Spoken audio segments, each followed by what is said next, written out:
আসসালামু আলাইকুম। আজকে আমরা এক খামারির বাসায় আসছি গরু দেখতে। আমাদের ভাতিজা জুবাই, ওই দিদার ভাইয়ের ছেলে, ওই গরুটার মূলত মানে দেখাশোনা করে। তুমি করো না? গরুটারে খাওয়াও না? গরু কি তোমার সাথে কথা বলে ঠিক মতো? দেখা দাও, ওটা চাকু না। গরু কথা বলে তোমার সাথে? কথা শোনে? শোনে না? যাক, সবার একটা সালাম দিয়ে দাও।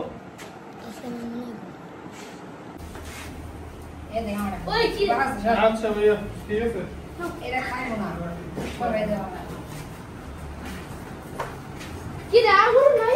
এটা দাও, এটা দাও। আর গরু এটা দাও, এটা দাও। এই এটা আর গরু, এটা দাও, এটা দাও। মানে আরো গরু মনে হয় পালে না? একটা, দুইটা, তিনটা, চারটা গরু রাখতে পারবো। কিনা রাখবো।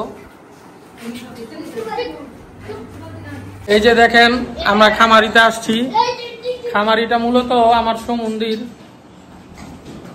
তো দেখুন, এই গরুটা দেখতে আসছি।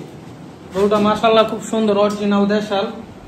তো চিন্তা ভাবনা করতেছি, দেখি গরুটা 2026 সনের জন্য কি এটা বুকিং দিয়ে রাখুন কিনা, 1 বছর পারলে কতটুকু কি হয়।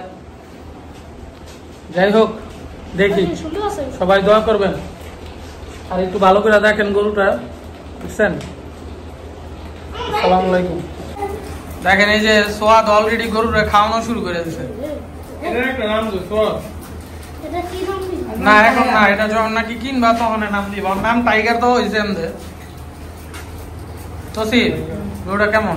মাশাআল্লাহ, সুন্দরী। কি রে, শিশু কেমন রে? স্পেশাল। কি রে, সেটা একটা গরু ছিল।